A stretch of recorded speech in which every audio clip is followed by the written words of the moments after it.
తాకట్టులో ఉన్న బంగారాన్ని విడిపించి ఆ రోజు ఆన్లైన్ ధరకే కొంటుంది కొమ్మూరి గోల్డ్.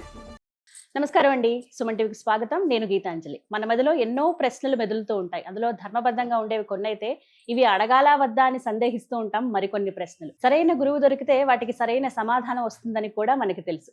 మరి ఇది దృష్టిలో పెట్టుకునే సందేహాలు సమాధానాలు ఈ కార్యక్రమాన్ని ఏర్పాటు చేశాం సుమన్. సందేహాలను నివృత్తి చేసేందుకు ప్రస్తుతం మన ముందున్నారు శ్రీ శ్రీ శ్రీ ఆనంద శివకామేశ్వరి సన్నిధానం పీఠాధిపతులు, అమ్మవారి ఉపాసకులు. వారిని చూడగానే అమ్మ గుర్తొస్తుంది. ఇక నేను ప్రత్యేకంగా చెప్పక్కర్లేదు. వారే శ్రీ శ్రీ శివకామేశ్వరి ఆనందమయ్య అమ్మ.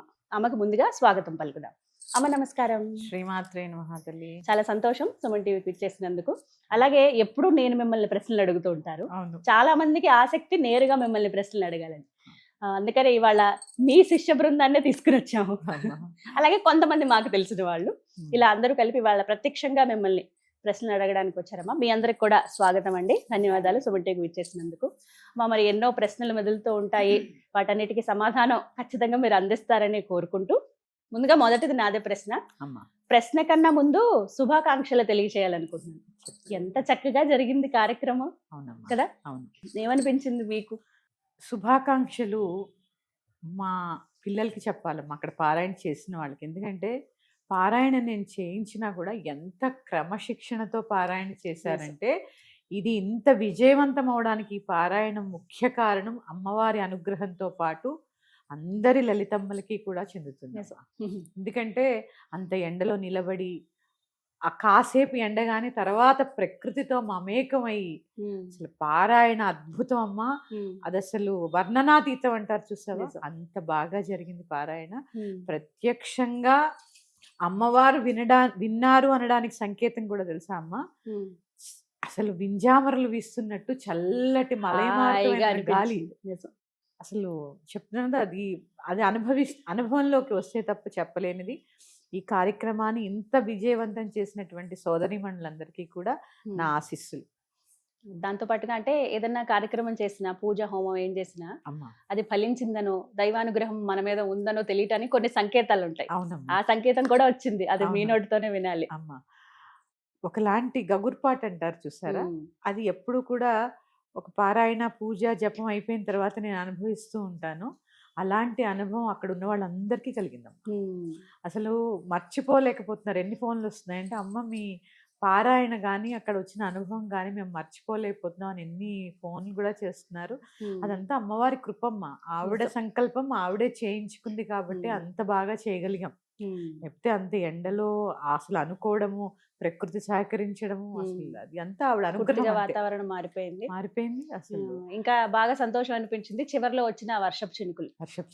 అది అమ్మ దీవెనే కదా. అవునమ్మా, ఎవరు తడవకుండా టక ఒక 100 చినుకులు పడి ఆగిపోయింది. దేనికైనా శుభ సంకేతం అదే అమ్మ. యజ్ఞయాగాది క్రతువులు కానీ, నవరాత్రులు కానీ, ఇలా పారాయణలు కానీ జరిగినప్పుడు ఆ వర్షం అట్లా కాసేపు అట్లా దీవెనలాగా పూల జల్లులాగా పడ్డం అనేది శుభ సంకేతం. మా పీఠంలో నవరాత్రులు అయిపోయిన వెంటనే 4 నవరాత్రుల వెంటనే, అది ఏ కాలమైనా అవనిండి, కనీసం 1 నిమిషం పాటైనా వర్షం పడుతుంది పీఠం మీద. గోవు సంచరిస్తుంది ఖచ్చితంగా. ఇవన్నీ శుభ సంకేతాలమ్మా. చక్కగా శుభ సంకేతాలు చాలా కనపడ్డాయి. అమ్మ, అలాగే ఇక్కడ ఉన్నటువంటి సందేహమే చాలా మంది అడుగుతున్నారు. అప్పుడు అడిగారు, ముందు ఉంది, అది తర్వాత కూడా ఉంది. ఏవైతే శ్రీ యంత్రాలు ఇచ్చారో కుంకుమలో పెట్టి, అవి మేము పూజా మందిరంలో పెట్టుకోవచ్చా? నిత్య పూజ చెయ్యాలా? వాటికి అభిషేకాల ఏమన్నా ప్రత్యేకంగా నియమాలు ఉంటాయా అని అడుగుతూ ఉన్నారు. ఏం అవసరం లేదమ్మా. గృహస్థు ఎంత చేస్తే ఎంత వరకు ఇవ్వగలము అంతే ఇచ్చాము. పెట్టుకోండి, చక్కగా అమ్మవారి కటాక్షం కలుగుతుంది. కుంకుమలో పెట్టండి.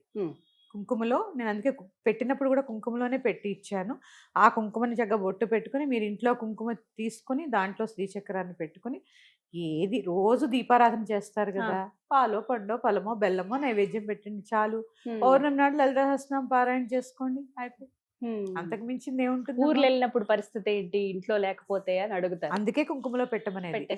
ఈ రజస్వల దోషాలు వచ్చినప్పుడు కానీ ఇవన్నీ ఏముండవు. కుంకుమలో గానీ విభూతిలో గానీ పెడితే, అందుకే పైన లక్ష్మీదేవి కింద శ్రీచక్రం ఉండేలాగా ఇచ్చాము. ఆ యంత్రం అంతా కూడా మీరు కుంకుమలో పెట్టుకుంటే ఎటువంటి దోషము ఉండదమ్మా. ఏం భయపడక్కర్లేదు. చాలా మంది భయపడుతున్నారని విన్నాను. అవును. ఏమీ భయపడక్కర్లేదు. ఎలా అండి ఎలా అని అడిగారు. మన శరీరమే శ్రీచక్రం, ఈ అవును. సృష్టి అంతా శ్రీచక్రం. ఉమ్. అది తెలుసుకోవడానికి ఇది మొదటి మెట్టు అనుకోండి. ఎటువంటి భయాలు అపోహలు అక్కర్లేదు. యద్భావం తద్భవతి.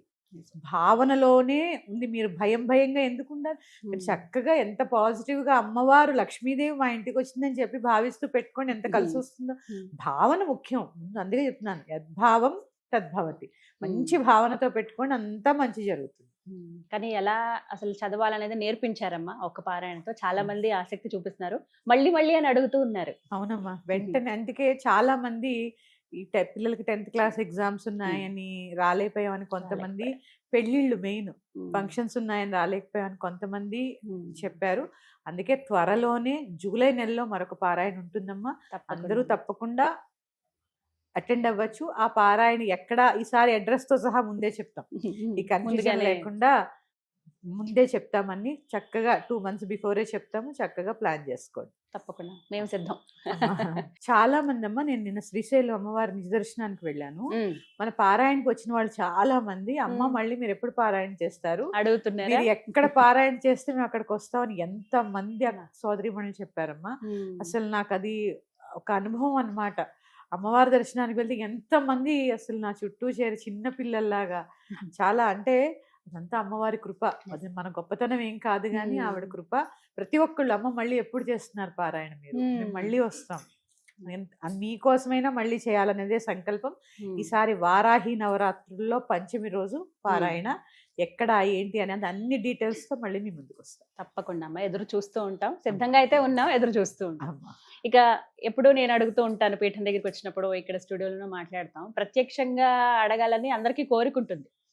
ఇప్పుడు శిష్య బృందం ఉన్నారు, తర్వాత ప్రేక్షకుల్లోనే చాలా మంది ఆసక్తి ఉంది కాబట్టి వారిని కూడా ఆహ్వానిస్తున్నాము. స్క్రీన్ మీద కనిపించే నెంబర్కి మీరు కాల్ చేసి మీరు ప్రత్యక్షంగా ఈ కార్యక్రమంలో కూడా పాల్గొనొచ్చండి. వివరాలన్నీ తెలియజేస్తారు ఎప్పుడు ఉంటుంది ఏమిటి అనేది. అలాగే ఇప్పుడు ఉన్నటువంటి వీరితోటి మరి ప్రశ్నలు తప్పకుండా, మా సందేహాలు మొదలవబోతున్నాయి. ముందుగా ఎవరు అడుగుతారు? శ్రీమాత్రే. నా పేరు అంజని, నేను సికింద్రాబాద్ అల్వాల్ నుంచి వచ్చాను.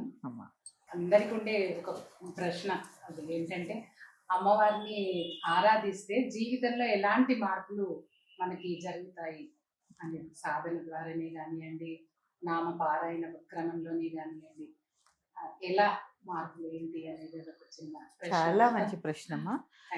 అమ్మవారి పూజ చేస్తే ఏది రాదు అని అడగండి. ఎందుకంటే అమ్మవారిది అనంతమైనటువంటి శక్తి. ఎందుకంటే ఆవిడే సృష్టి స్థితిలయ కారిణి.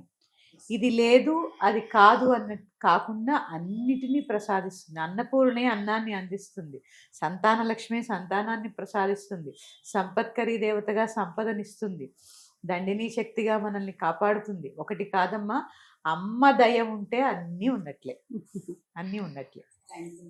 ఇంకా చెప్పాలి అంటే, మీరు అడిగారు ఉపాసన పారాయణ అని. ఉపాసన అనేది పూర్వజన్మ సుకృతాన్ని బట్టి వస్తూ ఉంటుంది, అందరూ రాలేరు. కానీ పారాయణ వల్ల కూడా తరించిన వాళ్ళు చాలా మంది ఉన్నారమ్మా. లలితా సహస్రనామ పారాయణ నేను ఇదివరకు కూడా చెప్పాను ఒకసారి ఛానల్లో. 41 రోజుల పాటు క్రమం తప్పకుండా ఒకటే సమయానికి పారాయణ చేసి, పెసరపప్పు, వడపప్పు అంటాం కదా, వడపప్పు పానకం నివేదన చేయడం ద్వారా ఎలాంటి కోరికలైనా కూడా నెరవేరుతాయమ్మా.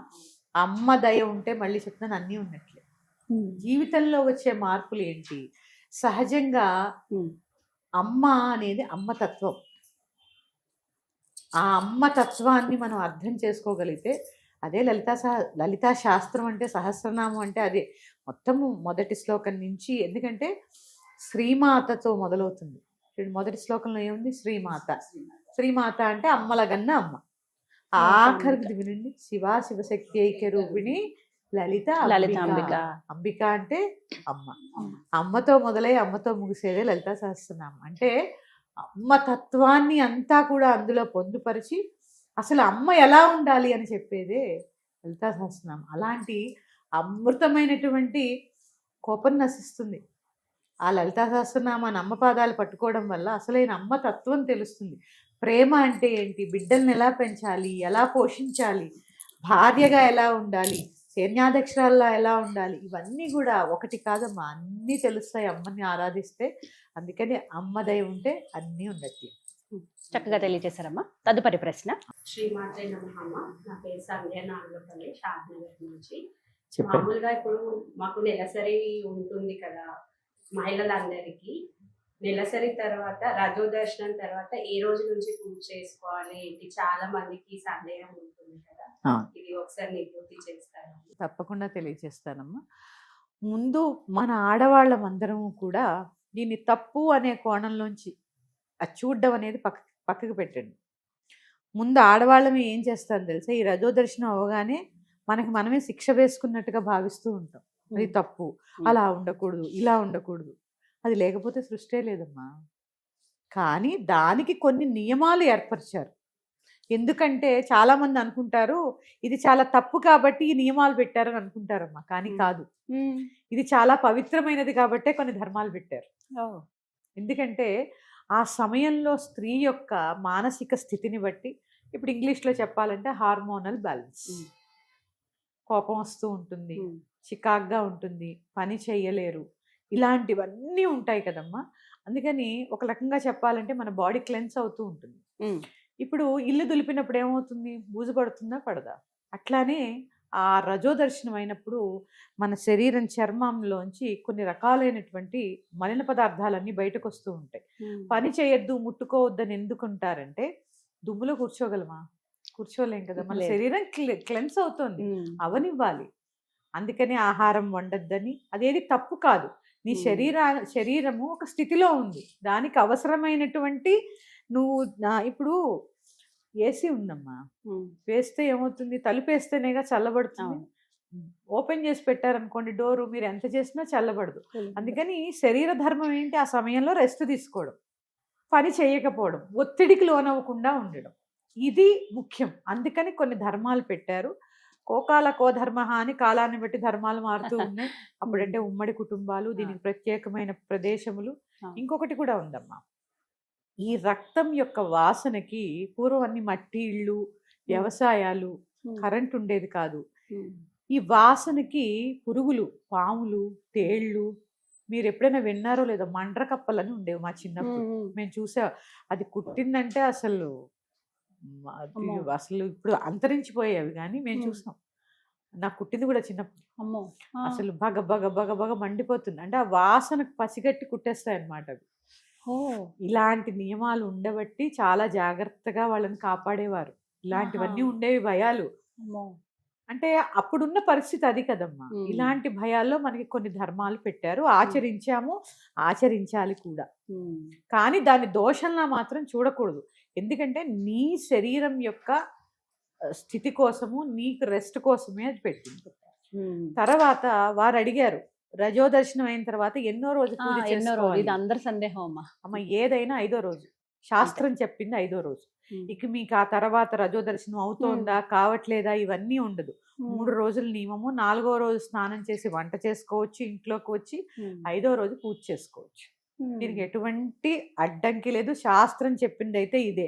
ఇప్పుడు 7వ రోజుని, 9వ రోజుని ఇలా రకరకాల అపోహలు ఉంటున్నాయి, కానీ కాదు. మీకు ఆ తర్వాత 5వ స్నానం, కాకపోతే ఇక్కడ చెయ్యవలసింది ఏంటంటే 4వ స్నానం చేసిన తర్వాత 5వ రోజు కూడా మళ్ళీ మారు స్నానం చెయ్యాలి, తలకి స్నానం చెయ్యాలి. చేస్తే అక్కడతో ఆ స్థితి వెళ్ళిపోతుంది. 3 రోజులే బాగా క్లెన్స్ అవుతుంది శరీరం. ఇక ఆ తర్వాత ఒక వయసు మళ్ళిన తర్వాత మొనోపాజ్ వస్తూ ఉంటుంది 15 రోజులకి. ఇట్లా కూడా రజస్సుల దోషాలు వస్తూ ఉంటాయి. అప్పుడు కూడా నియమం అదే, 15 రోజులకైనా నియమం అదే. 5వ రోజు నుంచే మళ్ళీ చేసుకోవాలి. మళ్ళీ 10 రోజులకి మళ్ళీ రజోదర్శనం అవుతుంది. అది ఇంకా ఇది మన అది జరుగుతూ ఉంటుంది కదమ్మా. అది వెళ్ళిపోయే ముందు, రజోదర్శనం పూర్తి అయిపోయే ముందు జరిగేటటువంటి శరీరంలో మార్పులు. కానీ దీన్ని తప్పుగా చూడడం అనేది చాలా తప్పు. చాలా మంది ఇప్పుడు మాకు కుదరట్లేదండి, మేము ఇంట్లోనే, ఇప్పుడు అందరూ అంతే కదమ్మా, స్నానం చేసి లోపలికి వస్తున్నారు. ఇప్పుడు సింగిల్ బెడ్రూమ్ ఉన్న వాళ్ళు ఎక్కడ కూర్చుంటారు? ఇంకా అవకాశమే ఉండదు కదా. ఇప్పుడు 2 రూములు ఉన్న వాళ్ళు ఎక్కడ కూర్చుంటారమ్మా? అప్పుడు అంటే పూర్వం పెద్ద పెద్ద మండువా ఇళ్ళు, అవంతా వెసులుబాటు ఉండేది కాబట్టి. కానీ పాటిస్తే మాత్రం చాలా మంచిదమ్మా. ఎందుకంటే చిన్నప్పటి నుంచి పిల్లలకు అలవాటు చేయాలి. ఆ 3 రోజులు మీరు కూర్చోండి. భర్త ఎందుకుంటారు, కాస్త అన్నం పప్పు 3 రోజులు ఏముంది, ఒక అన్నం వండుకుంటారు, పప్పు వండుకుంటారు, లేకపోతే ఓ 4 బెండకాయలు దొండకాయలు వేయించుకుంటారు. 3 రోజుల్లో వచ్చేది ఏముందమ్మా, వాళ్ళకి రెస్ట్ ఉంటుంది, కొన్ని దోషాలు అంటుకోవు. అసలు మామూలుగా రజస్వల దోషం ఏంటి నేను చెప్తున్నాను. ఆ రజోగుణం దర్శించిన స్త్రీ చేత వండిస్తే బ్రహ్మహత్యా పాతకం చుట్టుకుంటుంది ఆ భోజనం చేస్తే అని చెప్తూ ఉంటారు. ఇది ఎవరికి, ఆవిడ వండినందుకు కాదు, ఆ స్థితిలో కూడా ఈవిడ వండించుకున్నందుకు, ఆ స్థితిలో కూడా వీళ్ళు వండించినందుకు. అంతే తప్ప తింటే పాపం ఆవిడకేం లేదు, ఆ స్థితిలో కూడా ఆవిడ పని చేయించినందుకు. కానీ ఖచ్చితంగా అమ్మ, నేను ఎక్స్పీరియన్స్తో చెప్తున్నాను, రజోదర్శనం అయినప్పుడు కూర్చుంటే నొప్పులు, వాతాలు, అనవసరమైన ఊబకాయాలు ఇవేమి ఉండవు. ఎందుకంటే శరీరాన్ని ఎక్కువ పచ్చిగా ఉంటుంది, ఎక్కువ తడపకూడదు. ఇది కొంచెం ఎక్కువగానే చెప్తున్నాం కానీ తెలియాలమ్మా, తడపకూడదు శరీరాన్ని. అందుకే 3 రోజులు స్నానం చేయొద్దని ఎందుకంటారంటే నీళ్ళల్లో ఎక్కువ తడపకూడదు. ఇప్పుడు మామూలుగానే మా సోదరి వాళ్ళు ఏం చేస్తూ ఉంటారు, అంటే తలస్నానం చేసేస్తూ ఉంటారు. ఇక ఈ 5 రోజులు వచ్చిందంటే ఇంక చెప్పక్కర్లేదు, పొద్దున్న సాయంత్రం దీనివల్లే ఎక్కువ వాత నొప్పులకి లోనవడానికి ఇది ఒక కారణం. ఒత్తిడి, చాలా దానికి తోడు ఒత్తిడి, ఇది ఒక ఒత్తిడి అయిపోతుందమ్మా, ప్రశాంతంగా ఉండలేరు. అందుకని మీ వీలును బట్టి చక్కగా 4 రోజులు వచ్చారు ఇంట్లోకి, అన్ని ముట్టుకోకండి. కొన్ని సామాన్లు తీయించుకుని వండుకొని మిగిలిన ఆ 4వ రోజు మీ ఉప్పు నూనె అయితే అసలు పనికిరావమ్మా. ఉప్పు నూనె ఇలాంటివి ఏవి అసలు పనికిరావు. ఎంత అవసరమో అంతే తీయించుకోండి. మగవారు యజ్ఞోపవేతం మార్చుకోండి 5వ రోజు, అదే యజ్ఞోపవేతంతో ఉంటే పనికిరాదు అసలు. ఇవన్నీ దోషాలు. ఎందుకంటే ఆ సమయంలో భోజనం చేస్తున్నారు కదా, 5వ రోజు యజ్ఞోపవేతం మార్చుకోవాలి.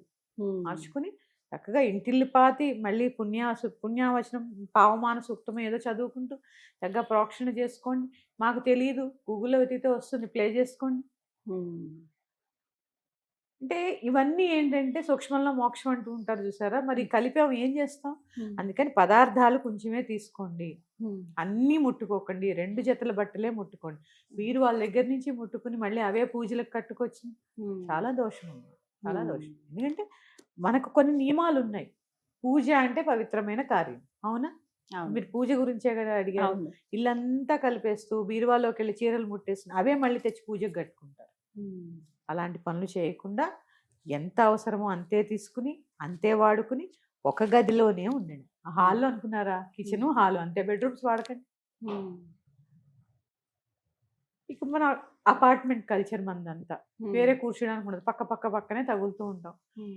ఉన్న మన నలుగురమే కదా, పిల్లలకి అందుకే చిన్నప్పటి నుంచి అలవాటు చేయండి. ఆ దోషంలో ఉన్నప్పుడు వాళ్ళకు కూడా పని వస్తుందమ్మా. వాళ్ళకు కూడా అయ్యో అమ్మ ఈ సమయంలో విడిగా ఉంటుంది, మేము ఈ పని చేయాలి, ఇది నేర్చుకోవాలి, మగవాళ్ళకి అలవాటు అవుతుంది, పిల్లలకి అలవాటు తెలుస్తుంది. దీంట్లో కులమత విభేదాలు ఏం లేవు, ప్రతి ఒక్కళ్ళు పాటించవలసిన నియమం, అది ధర్మం. ఎందుకంటే నేను చెప్తూ ఉంటాను, మన ఋషులు మునులు ఒక రాజముద్ర వేస్తూ ఉంటారు, నా రాజముద్రలో ఇది కూడా ఉంటుంది. ఎందుకంటే అది పాటిస్తే మన కోసం కదా, మన కోసం. కానీ అవకాశం లేని వాళ్ళు మాత్రం ఖచ్చితంగా ఆ కొద్ది సామాన్లే వాడుకుంటూ మళ్ళీ ముట్టుకోకుండా 6వ రోజుకి అవన్నీ తీసి పక్కకు పెట్టేసి కొద్దిగా వాడుకోండి. మీరే చేయాలి కాబట్టి వంట, పూజ గది కలిపి వేసుకోండి. అవకాశం లేని వాళ్ళు ఆ పూజ గది వాడకండి, ఆ పక్కకి వెళ్ళకండి. హాలు కిచెన్ ఇంతవరకే వాడుకోండి, బెడ్రూమ్స్లోకి వెళ్ళకుండా. ఇట్లా ఉన్నంతలో కొన్ని నియమాలు. సోఫాల మీద పడుకోకుండా కింద పడుకోగలిగితే కింద పడుకోండి. ఏముందమ్మా 3 రోజులు ఎంతసేపు గడుస్తాయి. కానీ దీన్ని ఏదో పెద్ద దోషంలా చేసేసి, దీన్ని ఏదో దోషంలా చూసి మనకు మనమే శిక్ష వేసుకుంటూ ఉంటాం. నేను కూడా స్త్రీయే కదా, మనమే శిక్ష వేసేసుకుంటూ ఉంటాం. అంత అవసరం లేదమ్మా, అంత అవసరం లేదు. 5వ రోజు నుంచి చక్కగా యజ్ఞ యాగాది క్రతువులు కూడా చేయవచ్చు, వ్రతాలు చేయవచ్చు. 5వ రోజు నుంచి దేవాలయాలకు వెళ్ళవచ్చు, పారాయణలు చేయవచ్చు. 4వ రోజు వరకే నియమం. 3వ రోజు దాకా దాన్ని ఏమంటారు, రెస్ట్. 4వ రోజు నుంచి స్నానం చేసుకోండి, 4వ స్నానం, ఇంట్లోకి రండి, వంట చేసుకోండి. 5వ రోజు నుంచి మాత్రం మళ్ళీ స్నానం చేసుకోండి, అన్ని కార్యక్రమాలు చేసుకోవచ్చు. కానీ కలపకుండా ఉంటే మహా సంతోషం. ఇప్పుడు మళ్ళీ అవేర్నెస్ వస్తుందమ్మా. ఇది ఎందుకు చెప్తున్నానంటే కలపకూడదని, పూజలు ఇవన్నీ పక్కకు పెడితే మీ ఆరోగ్యం కోసం. అసలు ఈ ఊబకాయాలు కానీ వాతం నొప్పులు కానీ రాకుండా ఉంటాయి, చాలా ఆరోగ్యంగా ఉంటారు. కలపకపోవడం వల్ల. దీని గురించి చెప్తున్నాను. ఎన్నో సందేహాలు ఇలా ఉండనే ఉంటాయి, అడుగుతున్న కొద్దీ వస్తూనే ఉంటాయి. కానీ ఇది చాలా విలువైన సమయం మాకు కేటాయించారు. అలాగే ఇంకా చాలా మంది అడిగేందుకు సిద్ధంగా ఉన్నారు. మరొకసారి మళ్ళీ కార్యక్రమాన్ని అయితే ఏర్పాటు చేస్తాను, అప్పుడు కూడా మీ సమయం ఇవ్వాల్సిందిగా తప్పకుండా అమ్మ. ఈ కార్యక్రమంలో మీరందరూ కూడా భాగస్థులైనందుకు ధన్యవాదాలండి. ఇంత దూరం నుంచి వచ్చారు. ప్రతి ఒక్క ప్రశ్న ఇది అందరికీ ఉండే సందేహాలే, వీటికి అంతం అనేది ఉండదు ఖచ్చితంగా. అలాగే ఈ సందేహాలు సమాధానాల కార్యక్రమం కొనసాగుతూ ఉంటుంది. ఎవరైనా ప్రేక్షకుల నుంచి కూడా చాలా మంది ఆసక్తి చూపిస్తున్నారమ్మా రావడానికి. అలా వచ్చినప్పుడు వెంటనే నేను మీకు తప్పకుండా సమాచారం అందిస్తాను. ఒక్కటే నేను చెప్పాలనుకుంటున్నది, భయాన్ని భక్తిని కలపకండి. భయంలో భక్తి వద్దు, భక్తిలో భయం వద్దు. ఇది పోయే వరకు ఈ భావన, ఆ భయము అనే భక్తిలో ఆ భయం అనే భావన పోయే వరకు నా వంతు కృషిగా ఎంత చేయాలని అమ్మ ఆజ్ఞాపిస్తే అంత చేస్తాను తల్లి. తప్పకుండా కలుస్తాను. చాలా చక్కగా వివరించారమ్మా, ధన్యవాదాలు. మీ అందరికి కూడా ధన్యవాదాలండి. విన్నారు కదా, సందేహాలు సమాధానాలు కొంతలో కొంత ఇవాళ నివృత్తి అయ్యాయనే భావిస్తున్నామండి. ఇంకా చాలా సందేహాలు ఉన్నాయి అన్నప్పుడు మీరు కామెంట్స్లో మీ సందేహాలను వ్యక్తపరచొచ్చండి. అలాగే ప్రత్యక్షంగా ఈ కార్యక్రమంలో మీరు కూడా పాల్గొనదలుచుకుంటే స్క్రీన్ మీద కనపడుతున్న నెంబర్కి కాల్ చేసి మీ వివరాలు తెలియచేయండి. ఇది వాళ్ళ వీడియో. నమస్కారం.